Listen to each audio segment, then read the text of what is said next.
Please, don't hurt me. I think she just saved my life, and she doesn't even know who I am. That whisper, barely audible through the rain, came from a trembling little girl huddled inside a rusty dumpster behind a warehouse in East Baltimore. Her blonde curls were soaked, her lips chattering, but her words? They hit like thunder. That was the moment everything changed. She wasn't supposed to be there. Not at that hour, not in that neighborhood, and definitely not doing what she did. But Naomi Pierce, just 11 years old, wasn't raised to turn her back on someone in need, even when the world had done exactly that to her more times than she could count. It started like any other Friday. Naomi had just finished sweeping up at her grandma's corner store on North Chester Street. She tucked her cracked phone into the pocket of her faded hoodie and waved goodbye. The sun was long gone, the sky bruised purple, and a heavy drizzle was starting to fall. Most kids her age would be tucked in with homework or cartoons, but Naomi was walking home, alone, under flickering streetlights that hadn't been fixed in months. Then she heard it, a muffled cry, sharp, panicked, coming from a boarded-up warehouse lot half a block away. Most people would have kept walking, but Naomi stopped. She crept closer, her hands shaking, her breath shallow. What she saw through that broken window made her knees go weak. A man dragging a tiny girl across a concrete floor, duct tape around her wrists. The man cursed under his breath, phone pressed to his ear. "We got her. Make the call." Naomi froze. She could have run, should have, but something inside her refused to move. Maybe it was instinct, maybe it was fate, maybe it was just Naomi being Naomi. She scanned the alley, an empty bottle, a pile of bricks, a broken fuse box. She put a plan together in seconds. Knock out the power, create noise, cause confusion, grab the girl and run. She only had one shot, and no one coming to back her up. What happened next was messy, loud, dangerous, and heroic. Naomi yanked open the fuse box and slammed it shut with a brick. Sparks flew. The warehouse lights died. She hurled the bottle down, the alley glass shattered.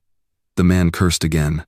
She sprinted inside, grabbed the girl's hand, and they ran.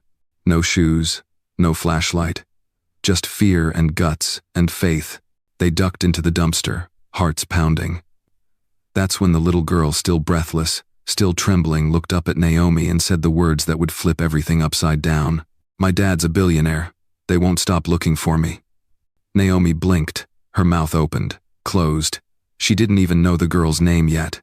But we do. Her name was Ava Colton, the only daughter of Russell Colton, real estate mogul, Forbes billionaire, and the man currently offering $10 million for any information about his missing child. And Naomi? She had no idea. What she did know, though what she'd always known, is that every life has value. Every story deserves to be heard. And sometimes, the loudest power comes from the quietest place. This is more than just a rescue, more than just a headline. This is a black story that matters. This is hidden worth. And if you believe heroes can come from anywhere, stick around. Because this one, you'll never forget. Naomi Pierce wasn't the kind of girl people noticed, at least, not for the reasons she deserved. Every weekday morning, she laced up her off-brand sneakers, tied her braids with care, and buttoned her thrift store jacket like it was the armor of a quiet warrior. Her walk to school was the same route every time, down Fayette Street, past the bodega that always smelled like burnt coffee and bleach, and through the gates of Hamilton Charter Academy where the smiles were selective and the stares were sharp. She was 11, but she had the patience of someone twice her age, and she needed it. Naomi was one of the only black girls in her class, and definitely the only one whose skin was the color of deep brown sugar, and whose mom worked double shifts at the hospital. Some of the other girls, lighter-skinned, wore name brands and got dropped off in SUVs with leather seats. They never said it out loud, but they didn't have to. Their silence was its own kind of cruelty. In class, Naomi always sat in the second row, not too eager, not too distant. She raised her hand often, not to show off, just because she knew the answers. But her teachers barely called on her. When they did, it was usually after someone else already got it wrong. She remembered once answering a history question with perfect detail, and Mr. Jensen said, "You sure you didn't Google that?" He smirked. The class laughed. Naomi didn't. At lunch, she usually sat alone or with Jamal, a shy boy who liked to draw dragons on the back of his math homework. The popular girls never sat with her. Sometimes they whispered and giggled when she walked by. One girl, Madison, once called her a hood rat, loud enough for everyone to hear. The cafeteria monitor did nothing. But here's the thing about Naomi. She didn't crumble. She didn't beg to belong. She carried herself with a kind of quiet grace that even her enemies couldn't understand. Her smile was soft but steady, her posture upright, and every insult they threw bounced off the invisible shield she had built from years of being underestimated. After school, while other kids went to dance lessons or playdates, Naomi went straight to her grandma's corner store on Eager Street. It was a small place, just 3 aisles, a creaky freezer, and an old register that jammed every other transaction. But it was theirs. Grandma Esther ran the place like a general runs a fort. Naomi stocked shelves, swept the floor, and rang up sodas and scratch-offs for the regulars. She knew everyone by name. Mr. Bernard, who came in every day for sunflower seeds. Miss Carla, who always bought ginger ale and talked too long. Even Officer J, who patrolled the block and waved but never stopped long enough to ask how Naomi's day was going. Sometimes, Naomi did her homework behind the counter, next to the jar of stale lollipops and the bent, "No loitering" sign. When it got dark, her grandma walked her home if her mom wasn't off work yet. Their apartment was small but clean, 2 bedrooms, 1 bathroom, and a couch that had seen better days. On the walls were pictures, not expensive portraits, but snapshots. Naomi with missing teeth, Naomi in Sunday dresses, Naomi standing tall next to her mom in scrubs and her grandma in her church hat. They didn't have a lot, but they had each other. And love. A kind of love that wrapped around Naomi every night like the warmest blanket. Still, Naomi wondered sometimes what it would be like to live in the kind of house she saw on TV. To wear clothes that didn't come from discount bins. To not have to think about things like electric bills or neighborhood gunshots. But more than that, she wondered what it would be like to be seen. Not just looked at, not judged, but truly seen for who she was. For the way she stayed after class to help clean up, or how she comforted the new kid with the stutter, or the way she never missed a single day of school, even when she had a cold. She had dreams, of course, big ones. She wanted to be an architect, build buildings that made people feel safe and proud. She kept a notebook filled with sketches, bridges, schools, homes with wraparound porches. But dreams don't always come easy when the world keeps telling you you're not enough. Still, Naomi held on to hers, tightly, quietly, like a secret no one could steal, because she knew deep down, beneath all the noise and cruelty and doubt, that her story mattered, even if the world hadn't figured that out yet. And one rainy Friday night, in a moment of sheer courage and chaos, she would show the world exactly why. 4 hours before Naomi heard that scream, the city of Baltimore was still buzzing with its usual weekend hum. Horns echoed down Pratt Street. The waterfront was busy with joggers and coffee in hand. And in the quiet upscale neighborhood of Roland Park, life moved like clockwork, polished, precise, protected. Inside a 3-story townhouse wrapped in ivy and silence, Ava Colton, age 9, was brushing the hair of her favorite doll, perched at the edge of her white and gold bed. Outside her window, the Colton family's private garden gleamed like a magazine, spread freshly trimmed hedges, a stone fountain in the shape of a swan, and rose bushes that her mother used to care for before moving to their place in Manhattan. Ava's world was soft and curated dresses laid out by her nanny, lunches packed in reusable bento boxes, ballet on Mondays, piano on Thursdays. Her father, Russell Colton, the man behind Colton Properties, owned half the luxury developments in the eastern U.S., and the other half probably owed him something.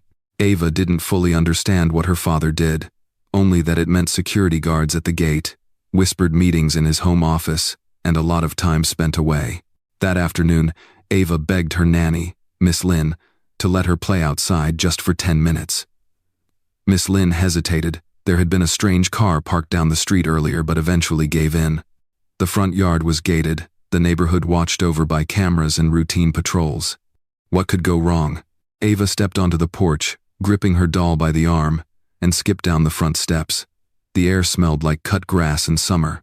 The gate buzzed shut behind her, and for a moment, she just danced, spinning in circles on the brick path like she had all the time in the world. But danger doesn't always make noise. A white van rolled up to the curb. No screeching tires, no sudden panic, just a soft stop. The driver wore a uniform UPS brown, with a clipboard in hand. From a distance, he looked like any other delivery guy. Ava looked up, curious. He smiled. "You, Ava?" She nodded. "Got a special delivery for your dad. Need your signature real quick." She stepped forward. That's when the world went dark. No one saw the van leave. No one heard her scream.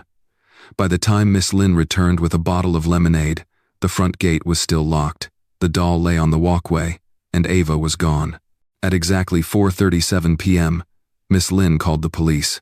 By 5:03, Russell Colton was on a private jet flying in from Miami. By 6:12, the FBI was on the scene. And by 7, Ava's face was everywhere: TV, Twitter, digital billboards on I-83. Number Find Ava trended in every major U.S. city. News anchors called her the Angel of Roland Park. Talk show hosts begged for leads. The reward went from $100,000 to $1 million overnight. And when no one came forward, Russell raised it to $10 million. He didn't care about the optics. Didn't care how it looked, the billionaire offering a bounty. What he cared about was one thing. His little girl was missing. And the world wasn't moving fast enough to bring her home. Behind closed doors, whispers turned dark. She was targeted, someone in the FBI said. Someone knew the gate code. This wasn't random. Russell Colton didn't have enemies. He had rivals, former partners, bitter developers, class action lawsuits filed by people whose buildings didn't go up as fast as promised. But none of it made sense. No ransom calls, no demands, just silence. Ava, meanwhile, woke up in a storage room with no windows. Concrete floor, a single mattress, a bucket in the corner. The lights flickered. The air smelled like old paint and fear.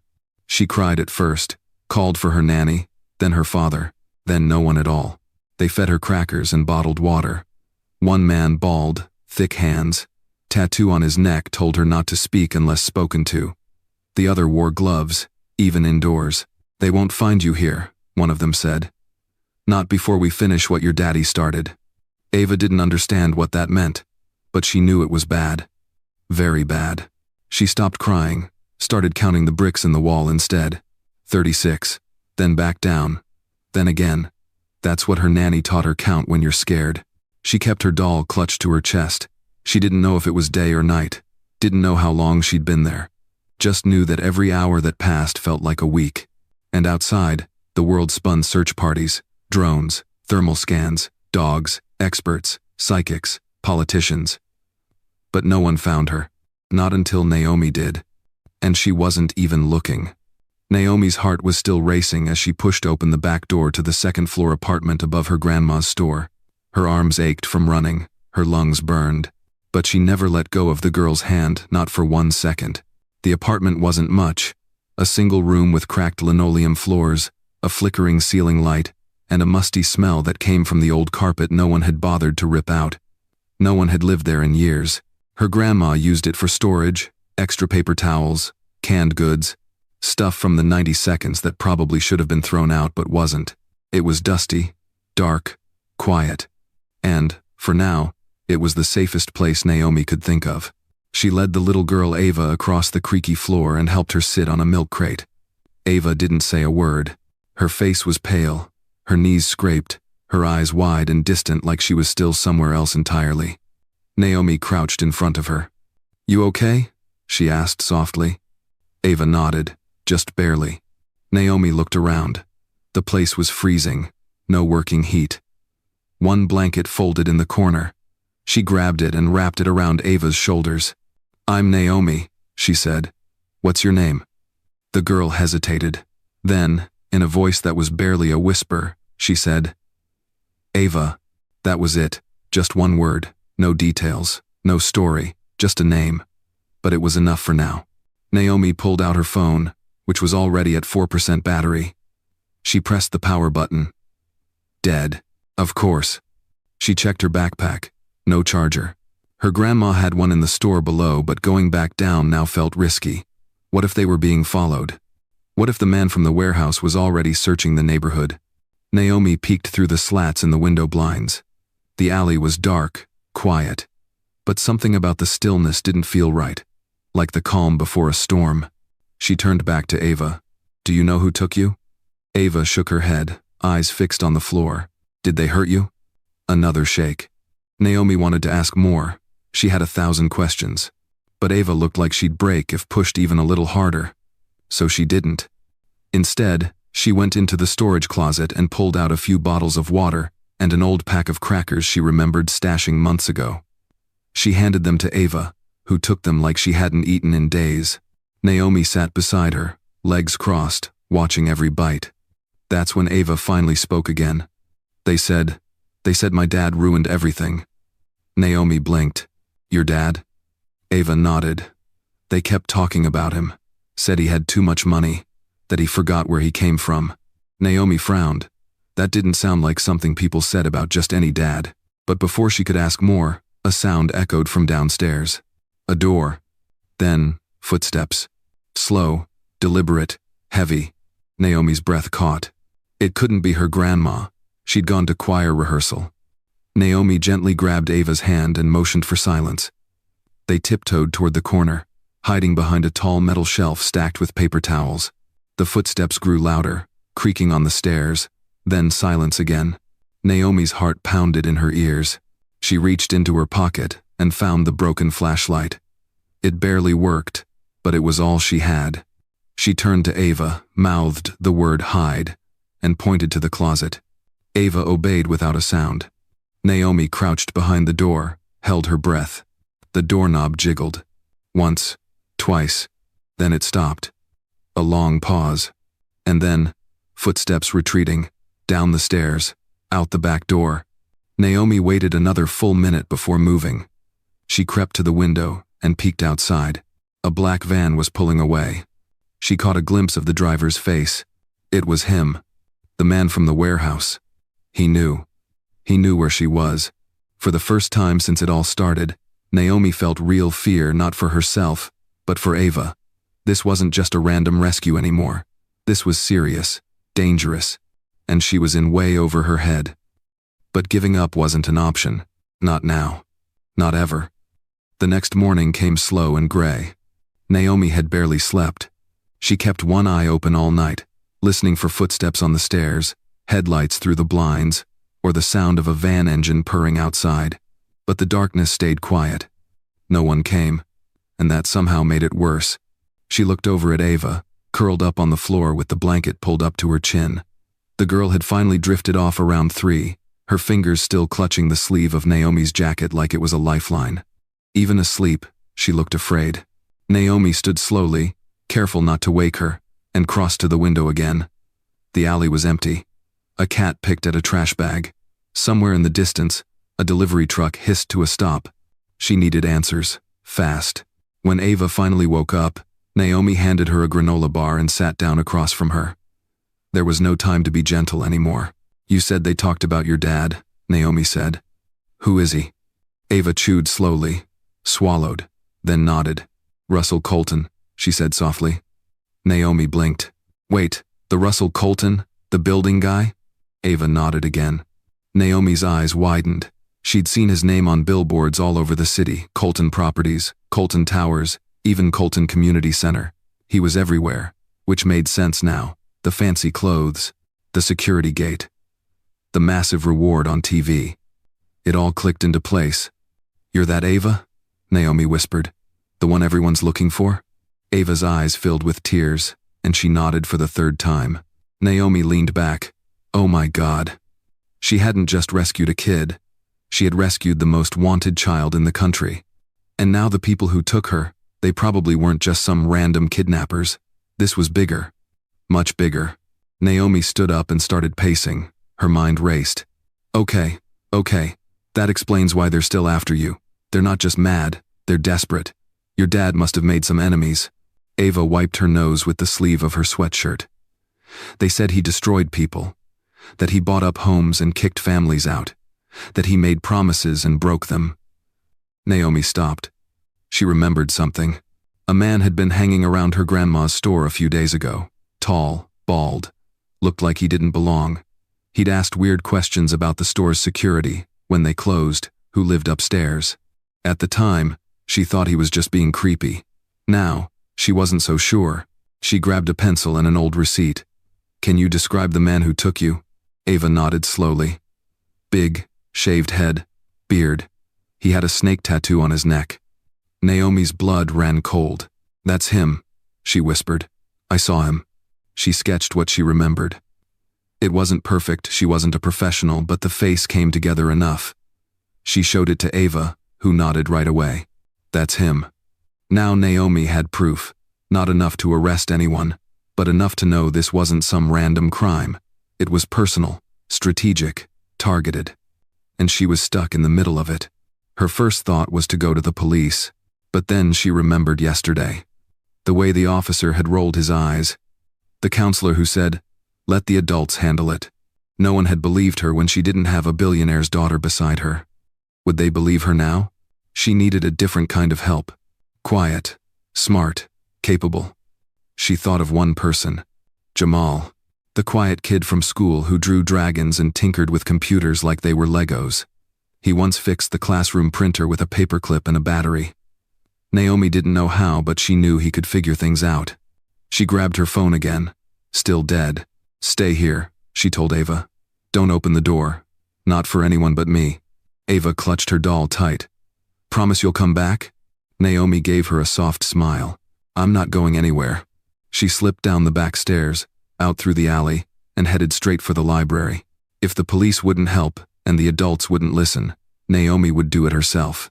Because if there was one thing she had learned in 11 years of being overlooked, underestimated, and ignored, it was that you don't wait for rescue. You become it. Naomi didn't run, but she walked fast, head down, hood up, hands deep in her pockets, like she had something to hide. Because she did. A billionaire's daughter was hiding in an abandoned apartment above her grandma's store. A scared little girl, a face on every news channel in America, and no one knew the truth except Naomi. And no one believed her. Not yet. She stepped into the cold air of the public library. The place was half empty, as usual. A few college students stared at laptops. One man snored quietly in a reading chair. Naomi made her way to the computer lab in the back, and there he was, just like she'd hoped, Jamal Evans, her quiet classmate with the brains of a coder and the social life of a ghost. He was eating hot Cheetos with one hand and typing lines of code with the other. "Hey," Naomi whispered. Jamal looked up, his glasses slid down his nose. "Naomi? What are you? I need your help." He blinked. "Like, serious help?" She sat next to him and unfolded the sketch of the bald man with the snake tattoo. Then she told him everything. The screams, the warehouse, the chase, Ava, all of it. She kept her voice low and her eyes on the screen, afraid someone might be listening. By the time she finished, Jamal was staring at her like she'd dropped out of a Marvel movie. "You're serious?" he asked. "Completely." He didn't laugh, didn't mock, he just nodded once. "Okay, what do you need?" Naomi exhaled. "I need proof. I need someone to believe me. We can't just walk into a police station and expect them to listen." "You tried already?" "Twice." Jamal pulled up a local database of reported crimes. He tapped into public CCTV feeds, scanned police logs, and even managed to access a few community security cameras near Naomi's store. "You remember what time you saw the guy?" 2 nights ago, around 7. He was near the alley, just watching." Jamal clicked fast, scrubbing through footage. "Got him." He paused on a grainy black and white image. The man was leaning against a dumpster, cigarette in hand, head turned just enough to see the tattoo on his neck. Naomi's heart jumped. "That's him." Jamal enhanced the image. "You're not crazy." "I know." They downloaded the footage, time-stamped it, and backed it up 3 times. "You still think the cops won't believe you?" he asked. Naomi hesitated. "They'll look at me and see just another black kid with a wild story." Jamal didn't argue. He understood. "Let's do this smarter," he said. "There's a reporter local guy, Mr. Devin Carter. My cousin interned with him last year. He breaks stories the cops try to bury. You think he'd listen to me? He'll listen to proof. And now we've got some." 2 hours later, Naomi stood outside a small news station on the west side. Her hoodie was pulled low, and her hands trembled as she held the flash drive. Inside, the receptionist barely looked up. "Do you have an appointment?" I I need to talk to Mr. Carter. It's urgent. Email him. It's about Ava Colton. That got her attention. 10 minutes later, Naomi was sitting across from a man in a worn blazer, sipping coffee from a mug that said, "Truth hurts." Devin Carter looked tired, but his eyes were sharp. "You've got 3 minutes," he said. Naomi nodded. Then she spoke. Calm, clear, precise. She showed him the footage, the sketch, Ava's first name, the hiding place, everything she could give without putting Ava directly at risk. Devin didn't interrupt, not once. When she finished, he leaned back and exhaled. "Kid, if even half of this is true, you just cracked the biggest story in the state." Naomi stared. "So, you believe me?" "I believe something's going on, and I believe no one's looking in the right places." He stood, pulled out his phone, and made a call. "I'm bringing this to someone I trust off the record. You stay low, don't post, don't talk. I'll protect your name until you say otherwise." Naomi stood too. "Thank you." He nodded. "You didn't come here for credit. You came here for justice. That's how I know this is real." That night, Naomi returned to the apartment with a charged phone and a glimmer of hope. Ava was safe. Still scared, but safe. Naomi sat beside her and finally allowed herself to breathe. No, she didn't have a badge. No, she didn't have a team. But she had her voice. And finally, someone was listening. The first headline hit the local news site just after midnight. "Breaking. Girl believed to be Ava Colton seen alive in East Baltimore." It was short, vague, cautious, but it was enough to start a wildfire. By sunrise, the story had jumped from local news to regional outlets. By 9 a.m., it was on CNN's morning broadcast. By noon, the name Ava Colton had trended in all 50 states. And somehow, Naomi's name was still nowhere in sight. She watched the news unfold from her grandma's tiny TV in the back of the store, curled up next to Ava with a bowl of cereal going soggy in her lap. Her phone buzzed every few minutes, Jamal sending links, updates, clips from Reddit threads and Twitter accounts all trying to piece together the same thing. Where had Ava been? And who helped her escape? The media guessed everything. Secret FBI stings, vigilante dads, even theories about Ava escaping on her own. One podcast host confidently claimed she had fought her way out using karate moves she learned at boarding school. Naomi and Ava looked at each other. "Karate?" Ava said. Eyebrows raised. Naomi shook her head and smirked. "Guess I missed that part." They laughed, just for a second, but it felt good. Human. Then Naomi's phone lit up again, this time, a message from Mr. Carter, the reporter who had believed her first. "Turn on Channel 7. Now." She grabbed the remote and flipped to the station. A woman in a sharp blazer stood in front of a blurred image of the alley where Naomi had hidden Ava. "We've just received confirmation from sources close to the investigation that Ava Colton was recovered safely late last night in East Baltimore. While official details remain sealed, we're hearing reports that an anonymous young girl may have played a critical role in Ava's rescue." Naomi froze. A neighbor reportedly saw the two children enter an abandoned building. By the time authorities arrived, the girl was gone. "They're talking about you," Ava whispered. The reporter continued. "Sources say the unidentified girl is believed to be between 10 and 12 years old. Authorities are searching for her now, not because she's in trouble, but because she may be the hero no one saw coming." Naomi's hands trembled. "Is that good?" she asked out loud, not really expecting an answer. But the answer came anyway, loud and clear. Within an hour, people started showing up outside the store. Reporters, cameramen, curious strangers, holding their phones up like torches. Naomi peeked through the curtains upstairs. A woman was crying on the sidewalk. A man shouted, "We just want to thank her." Someone left a stuffed teddy bear on the steps. Then came the knock at the door. Grandma answered. Naomi held her breath. A tall woman in a black pantsuit stood on the porch, her badge hanging from her neck. "Special Agent Ortiz, FBI," she said calmly.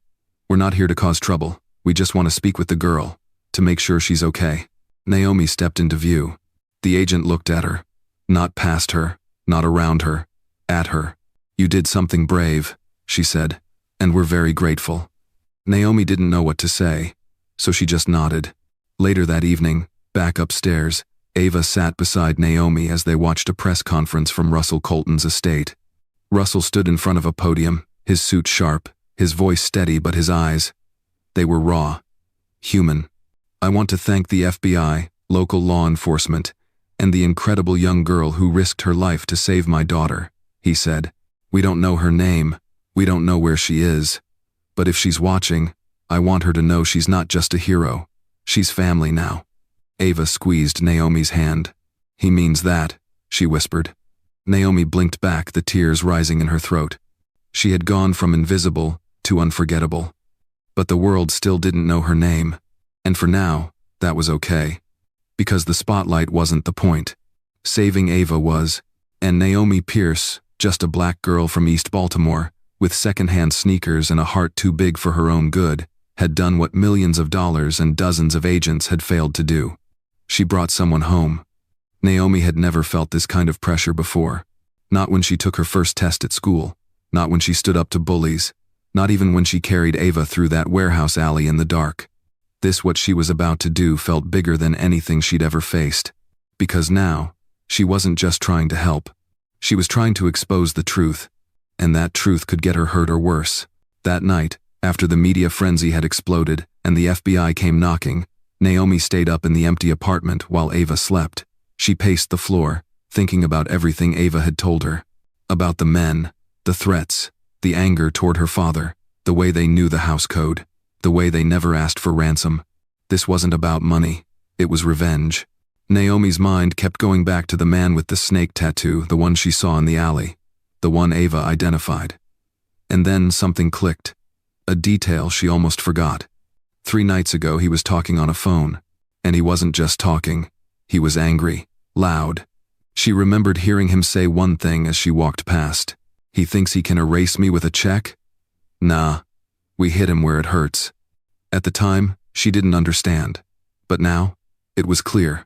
This wasn't a kidnapping gone wrong. It was personal. And someone close to Russell Colton had helped make it happen. The next morning, Naomi returned to Jamal's house before school. His mom worked nights, so they had a few quiet hours to themselves. She brought a sketch of the man again and explained her plan. "I want to go back," Naomi said. "Back where?" Jamal asked. "To the warehouse." Jamal's eyes widened. "Are you serious? You barely made it out last time." "I need something real," she said. "A recording, a name, something they can't ignore." He hesitated, then pulled open a drawer and handed her a tiny voice recorder. "It's old," he said, "but it works." Naomi smiled. Perfect. That night, she returned to the warehouse. Alone. She wore black, hood up, sneakers silent. Her heart beat like a drum in her ears. She knew it was a risk, but she also knew it was the only way to get the kind of proof no one could question. She slipped through a gap in the side door, crouched low, and waited. For a long time, nothing happened. Then voices. 2 men. The first was Snake Tattoo. The second had a raspier voice. "She got away," Snake said. "I told you we should have moved her sooner. We were paid to keep her alive, not mess this up. I'm not going down for this. You know who her dad is? You think I care about Colton? He made his money screwing people like us." There it was. The anger, the motive. Naomi pressed record and kept listening. Then came the name. "Why'd you even trust Derek with the codes? The guy's a real estate clown, not a criminal." "Because he owed me. Colton ruined his career, took the Avalon deal right out from under him. This was payback." Naomi froze. Derek. That was the name Ava mentioned once, half asleep. "Uncle Derek used to work with my dad," she mumbled. He always smiled weird. Now it all made sense. Derek wasn't Ava's real uncle, just one of those family friends rich people call uncle because they used to be close. But this one? He was angry. He'd been cut out of something big, and instead of going to court, he'd gone underground. Naomi's fingers gripped the recorder tighter. She had it.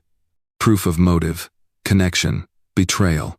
She turned to leave, but her foot slipped on a loose board. The noise echoed like thunder. "Wait, did you hear that?" Footsteps. Fast, coming closer.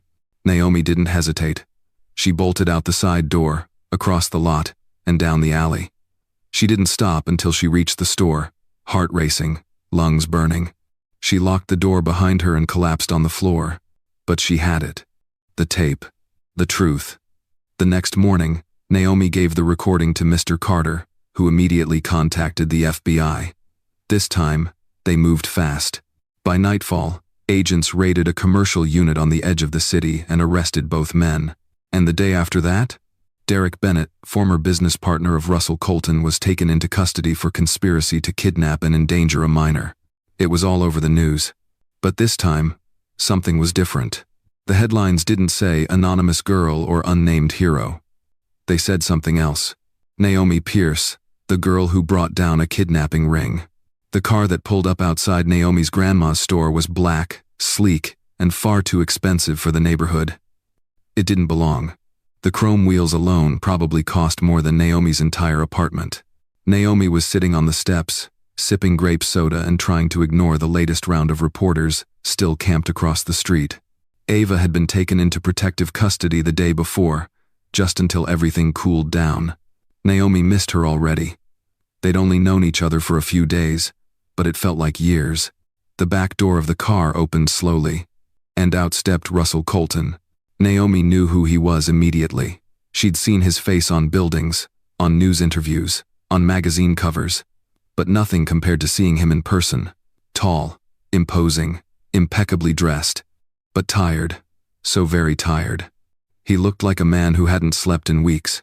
He approached the steps slowly, not with the confidence of a billionaire, but with the humility of a father. Naomi stood up, unsure what to do. "Naomi Pierce?" he asked. She nodded. Russell exhaled, almost like he'd been holding his breath since the day Ava disappeared. "I'm Russell Colton," he said. "Ava's father." "I know," Naomi said softly. There was a long pause. He looked at her, really looked. Not just as a kid, not just as a headline, but as someone who had done what no one else could. "You saved my daughter," he said. "I don't even know how to begin to thank you." Naomi shrugged, suddenly shy. I couldn't walk away." Russell's voice cracked. "Most people would have." Naomi looked down. "Most people don't look at girls like me and expect much." That hit him hard. He sat down on the step beside her. "I didn't grow up like Ava," he said. "I know what it's like to be overlooked. I worked my way up from nothing. But somewhere along the way, I forgot how it feels to be invisible." Naomi didn't say anything. "I spent millions trying to find her," he continued. "I hired the best, called in favors, and none of it worked.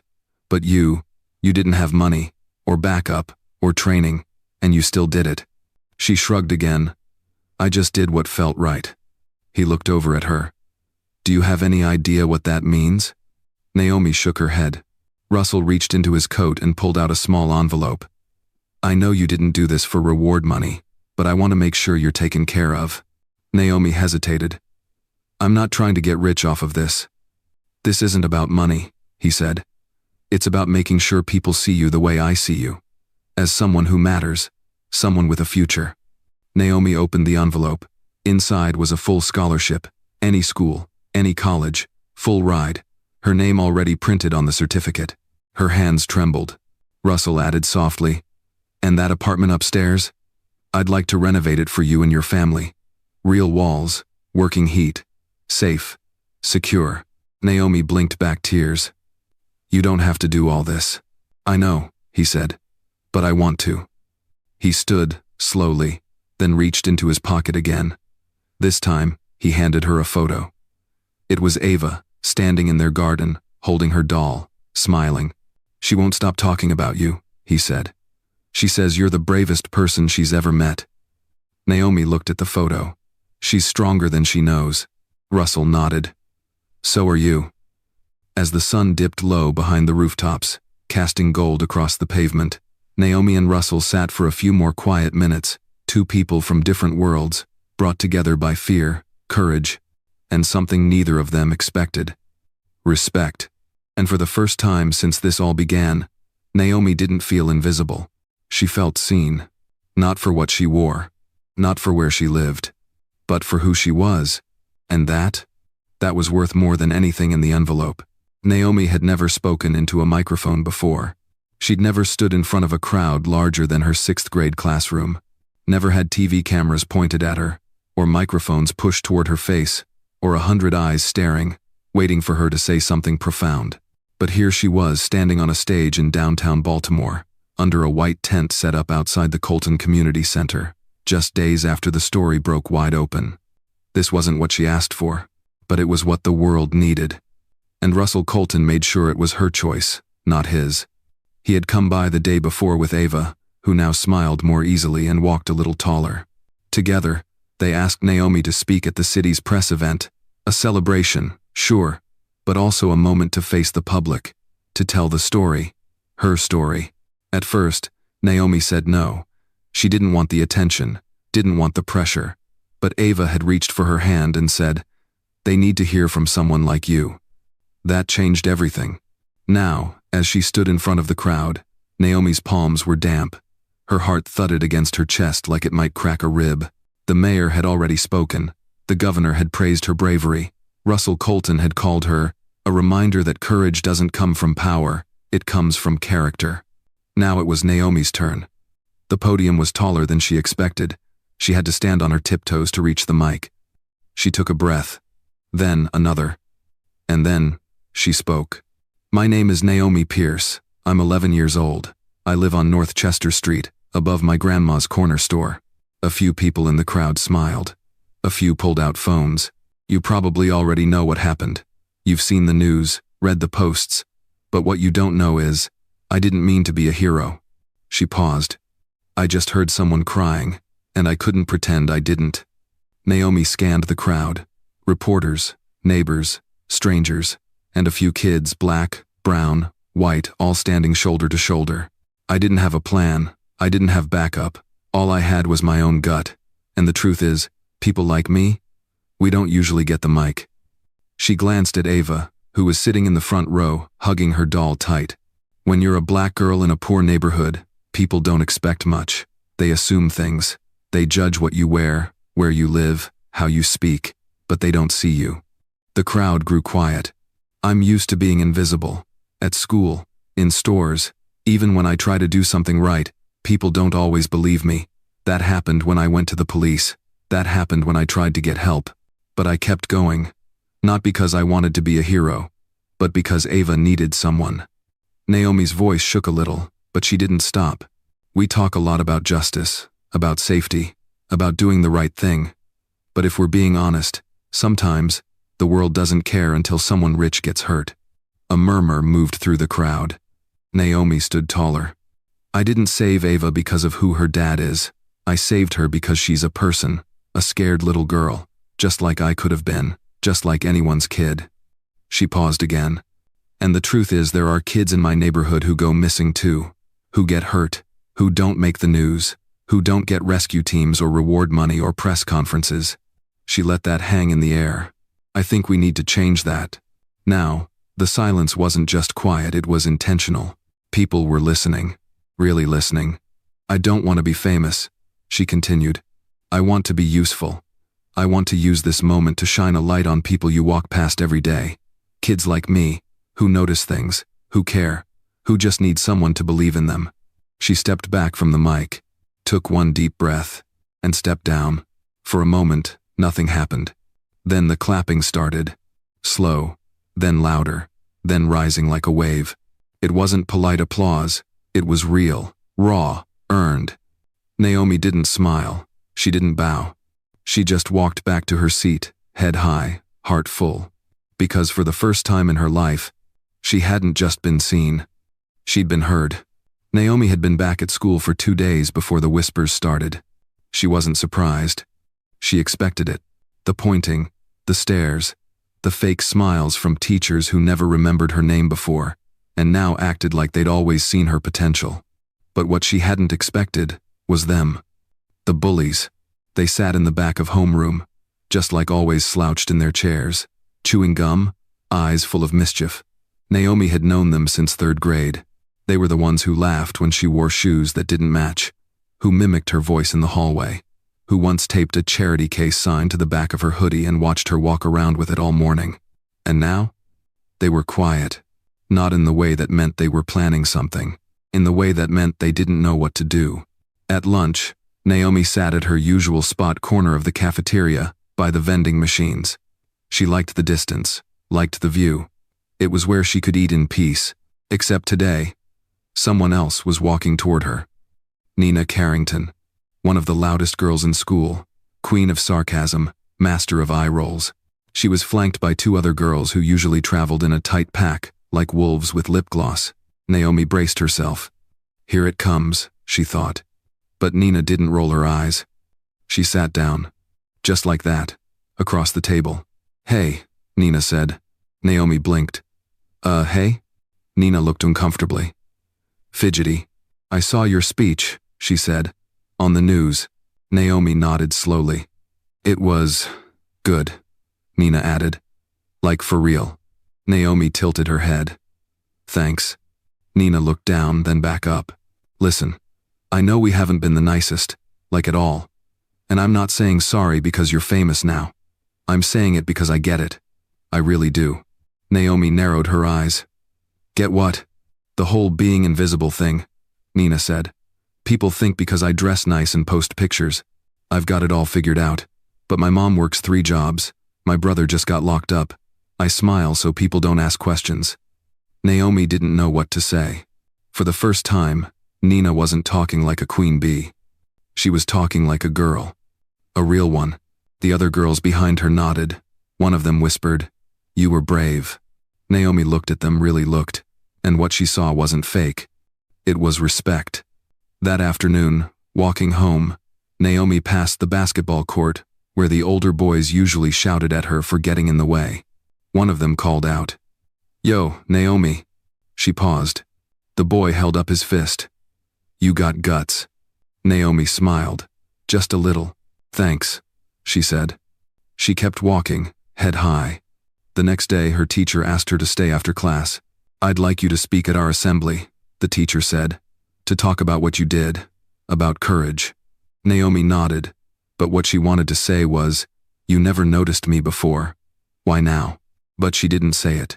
She just said yes, not because she needed their validation, but because the kids sitting in the back rows, the quiet ones, the overlooked ones, needed someone who looked like them, sounded like them, and came from where they came from, to stand on that stage. That night, Naomi sat on her fire escape, legs swinging, looking out at the city. It still smelled like exhaust and hot fries, still buzzed with sirens and yelling and late-night buses. But it felt different now, quieter inside her chest. Ava had sent a drawing that morning, a crayon picture of the two of them holding hands, under a sun with a giant smiley face. On the back was a note. "You saved me, but you saved yourself too." And it was true. Naomi had changed, not just in the eyes of the world, but in the eyes of her own.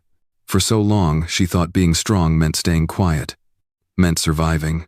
But now, she knew better.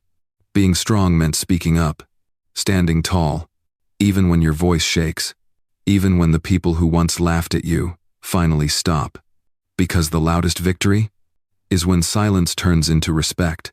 And Naomi had earned every second of it. It was a Saturday morning, and the city finally felt calm again. Naomi stood in front of the Colton estate gates, this time not as a stranger, not as a runaway kid with fear in her eyes, but as a guest, a real one. With her name on the list, her backpack slung over her shoulder, and a nervous kind of excitement bouncing in her chest. Ava had invited her for the weekend, not just to hang out, but to heal. Naomi stepped through the tall iron gates, past trimmed hedges and marble fountains that shimmered in the sunday. The house looked like something out of a movie: white stone, tall windows, and a driveway long enough to hold half a city block. But what made her pause wasn't the mansion. It was Ava, waiting on the porch, wearing jeans, a t-shirt, and the biggest grin Naomi had seen in weeks. "You made it." Ava ran to her and wrapped her in a hug so tight it made Naomi laugh. "Of course I did," Naomi said. "You think I'd miss pancakes in a pool?" They walked inside together, like it was the most normal thing in the world. No cameras, no press, just two girls who'd been through something most adults couldn't even understand. The day started slow. They played card games in the sunroom and took turns on Ava's giant trampoline in the backyard. They watched cartoons, made popcorn, and stayed in pajamas until lunch. But beneath all the fun, There was still something else there unspoken, a memory they both carried. And eventually, they talked about it. It was after lunch when Ava brought it up. They were sitting by the indoor pool, feet dangling in the water, quiet for a while. Then Ava said softly, "Do you ever have bad dreams?" Naomi didn't look away. "Sometimes, mostly about the warehouse." Ava nodded. "Me too." There was silence again. Then Naomi added, "But I think talking about it helps." So they did.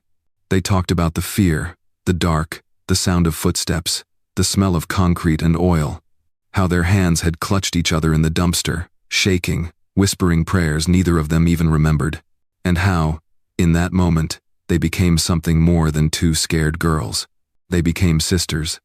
Not by blood, but by choice, by survival, by the way they held on when everything else was falling apart. That night, they had a sleepover in Ava's room. Naomi looked around at the plush furniture, the posters on the wall, the fairy lights around the ceiling. It felt like a dream, but it wasn't the stuff that made her feel safe. It was Ava, the way she made room in her world for someone who never thought she belonged in it. They stayed up late, talking about everything: school, crushes, books they loved, music they couldn't stop playing. Naomi taught Ava how to braid her own hair. Ava showed Naomi how to paint tiny stars on her nails. They were just kids. And that was the most healing thing of all. The next morning, Russell joined them for breakfast. He poured orange juice, cracked dad jokes, and treated Naomi like she'd always belonged there. No cameras, no speeches, just waffles and conversation. "Naomi," he said, "we were thinking, maybe next summer, if you're interested, you could travel with us. Family vacation." Naomi blinked. "You mean, like?" "Yeah," Ava said, "like sisters do." Naomi looked down at her plate, speechless for a second. Her heart full. "I'd like that," she said. And she meant it. As the weekend ended and Naomi packed her bag, Ava handed her a small box. Inside was a bracelet handmade, beaded with their initials and a tiny silver charm in the shape of a sundae. "For when you forget how bright you are," Ava said. Naomi hugged her hard, then whispered, "You saved me too. You know." Ava smiled. "Guess we're even." On the ride back to her neighborhood, Naomi stared out the window, bracelet on her wrist, heart steady. She wasn't rich. She wasn't famous. But she had something better now. A bond that no one could break. A friend who saw her for who she really was. And a reminder that sometimes, family isn't about blood. It's about choice. And that choice can change everything. The official investigation took weeks, but for Naomi, the truth began to unfold long before the press got their hands on it. It started with a single name, Derek Bennett. Ava's so-called Uncle Derek, a former business partner of Russell Colton. A man who used to walk through the Colton estate with a glass of scotch in hand, giving Ava high fives and calling her champ. Someone who had once been close enough to be considered family. Until the Avalon deal. Naomi heard about it one night, listening in on a quiet conversation between Mr. Colton and Agent Ortiz in the corner of the Colton library. She hadn't meant to eavesdrop, but when she heard Derek's name, she stopped breathing and leaned closer to the wall. "Derek lost everything when you pulled out," Ortiz said. "I had no choice," Colton replied. "The numbers were cooked. He was using the development fund to cover old debts. I couldn't let him drag the company into that. So he tried to drag your daughter instead." The room fell silent. And that's when Naomi understood. This wasn't just a crime of greed. It was a crime of pride. Derek had spent years in Russell's shadow. He hated being second. He hated losing control. And when the business deal crumbled and his reputation tanked, he blamed one person, Russell Colton. But Derek wasn't stupid. He knew Russell was untouchable, too powerful, too connected. So he hit where it hurt most: his daughter. The public didn't know all the details. They got the headlines. Colton business rival behind kidnapping plot. FBI charges real estate developer in high-profile case. Motive revealed. Decades of resentment. But behind those headlines was a darker, more personal truth. Derek didn't plan the kidnapping alone. He had help. 3 men, all with records. Ex-military, ex-security, and one former warehouse contractor who knew exactly which buildings were off-grid. They didn't demand ransom. Because this wasn't about money. It was about control. Revenge. Making Russell Colton suffer. According to the court transcripts later leaked online, Derek's original plan was to keep Ava hidden for just 3 days. Long enough to trigger a national panic. Long enough for Russell to feel powerless. Then he'd drop anonymous tips to the police and play hero, pinning the blame on someone else and walking away clean. But something changed. The men he hired started asking for more. More money. More time. They realized who Ava really was, not just some rich kid, but the only daughter of a man who had enemies in every industry. The plan spiraled, and Ava was caught in the middle. What Derek hadn't counted on was Naomi. A girl he never met. A girl who didn't fit into his plan. A girl who wasn't supposed to matter. But she did. Because Naomi didn't hesitate.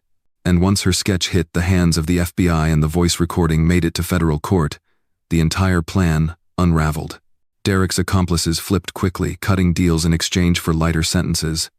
One even cried on the stand, claiming he never signed up for a child hostage situation.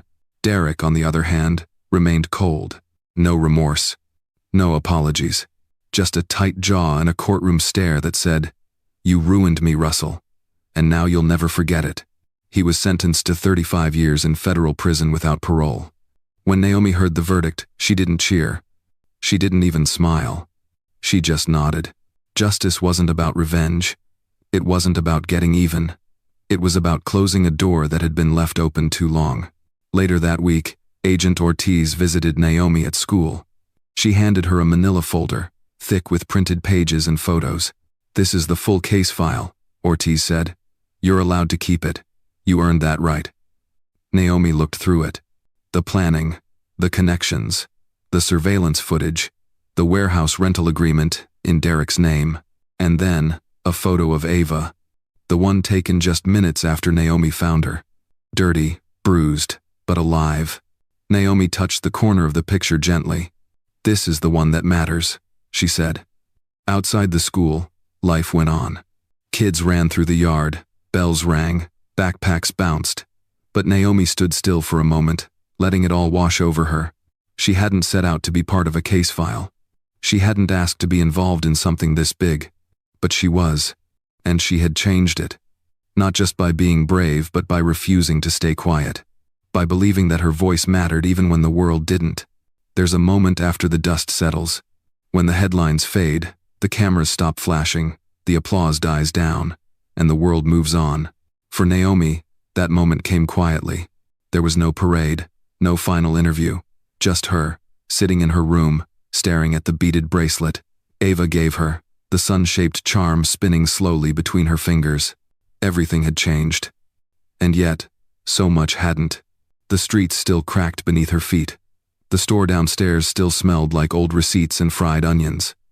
The city still hummed with the sound of buses and shouting and opportunity and heartbreak mixed into one. But something inside her was different. Deeper. Clearer. Because now, she understood something that took grown men their whole lives to figure out. Being seen is one thing, but knowing your worth, that changes everything. It's easy to believe you don't matter when the world tells you otherwise. When teachers overlook your hand. When stores follow you down aisles. When your name never makes the honor roll, no matter how hard you try. It's easy to believe you're just another face in a crowd of louder, richer, shinier people. But Naomi's story is proof that's a lie. You don't need a spotlight to be important. You don't need a title to be brave. You don't need to be invited to make a difference. Because sometimes, the biggest change starts with the quietest voice. The one that says, "I'm going anyway." Naomi didn't save Ava because she wanted attention. She saved her because something inside said, "Do not look away." And that's the real lesson. Compassion is louder than fear. Courage doesn't always roar. And heroes? They don't all wear badges or capes. Some of them wear hand-me-down shoes, carry cracked phones, and still find room in their hearts to protect someone else. That's the kind of legacy that matters. Not likes, not followers, not fame, but impact. And Naomi left one. On Ava, on Russell, on every kid in her school who now walks a little taller, and maybe on you too. So if you're watching this, and you've ever felt invisible, if you've ever been told you're too young, too poor, too different, or too small to matter. Let this story remind you, you are never too anything to make a difference. You are enough, right now, just as you are. And the next time you see something wrong, don't wait for someone else to fix it. Don't wait for permission. Don't wait for perfect timing. Be the one who steps up. Even if your voice shakes, even if you're scared, even if you don't know how it ends. Because someone out there is waiting for your courage to show up, just like Ava was waiting for Naomi. And if this story touched something in you, share it. Not for views, but because maybe someone else needs to hear it today. Someone who's one decision away from doing the right thing, and just needs to know they're not alone. This is Hidden Worth, where we tell stories that the world doesn't always see. Black stories, brave stories, true stories. Stories that remind us that worth isn't measured by where you're from, but by how you show up when it counts. So before you go, tap like, share this with someone who needs it, and if you believe every voice matters, hit that subscribe button. Because we're just getting started.